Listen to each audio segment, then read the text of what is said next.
দেখতেছি আরো বেশি বেশি করাপশন হচ্ছে, দখলবাজি হচ্ছে, চাঁদাবাজি হচ্ছে, খুন হচ্ছে, সন্ত্রাসী হচ্ছে। The second international conference of the July Revolutionary 2026 was held at the Nawab Ali Chowdhury Senate building of the Dhaka University. The international conference brought together resource academic students and guests from different countries to discuss the history, signification, and future impact of the July Revolutionary. Speaker highlights the importance of আমরা সব জায়গায় আমরা সমস্যাই আছি, সমাধানের পথ খুঁজে পাচ্ছি না। 2024-এর আগ পর্যন্ত আমাদের দেশ দুটো ভাগে ভাগ বিভক্ত হয়েছিল, একটা হলো ফ্যাসিবাদী আর ফ্যাসিবাদ বিরোধী। আমরা তখন সবাই ছিলাম ফ্যাসিবাদ বিরোধীর পক্ষে, কিন্তু 24-এর 5th আগস্টে পরে আবার আমরা যারা ছিলাম ফ্যাসিবাদ বিরোধী, তাদের মাঝে দেখা যাচ্ছে যে আবার কয়েকটা ডিভিশন হয়ে গেছে।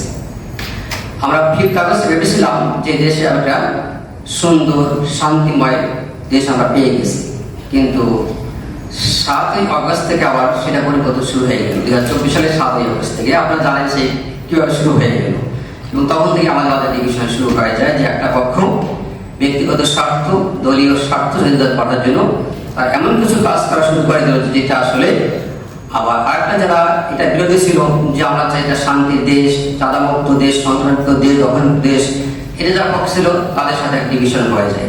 যাই হোক, আমরা 5th আগস্টের যে যতটুকু কল্পনা করেছিলাম সেটা আমরা পরবর্তীতে এখন পর্যন্ত পাইনি, এবং এটা আমাদের বক্তা বলে গিয়েছে যে আমাদের সংস্কার নিয়ে যেটা আমাদের দাবি ছিল সেটার ভিতরে 134টা অর্ডিন্যান্সের মাঝে 33টা বাতিল হয়ে গেছে, বাকি কিছু অ্যাকসেপ্ট করা হয়েছে, মূলটা বাতিল হয়ে গেছে, সংসদে নিয়ে কথাবার্তা হচ্ছে।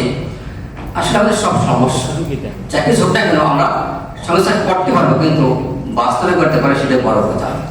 আসলে আমাদের অনেক আইন আছে, অনেক অর্ডিন্যান্স আছে, অনেক ল আছে, কিন্তু বাংলাদেশ সেগুলো কোনো ইনফোর্সমেন্ট নেই। আমি 24-এর আন্দোলনের পরে যে কোনো কারণে হোক সরকার আমাকে 3 জায়গায় দায়িত্ব দিয়েছেন, 3টা বড় বড় কোম্পানির আমি ডিরেকশনের দায়িত্ব পালন করছি।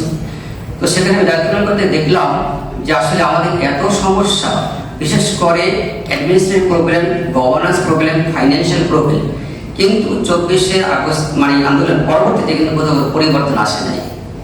যারা যে অবস্থা ছিল সেই অবস্থায় আছে, শুধুমাত্র আমাদের চেয়ারের ব্যক্তি পরিবর্তন হয়েছে, কিন্তু নীতির কোনো পরিবর্তন হয়নি। আমি গত সালে ভাবছিলাম যে আমি পদত্যাগ করবো, এই সমস্ত জায়গায় থাকবো না, কারণ 24-এর আগে যে অবস্থা ছিল আর্থিক কেলেঙ্কারি, দুর্নীতি, এখন সেই অবস্থা আছে, বরং তার সাথে দুর্নীতি বেড়েছে।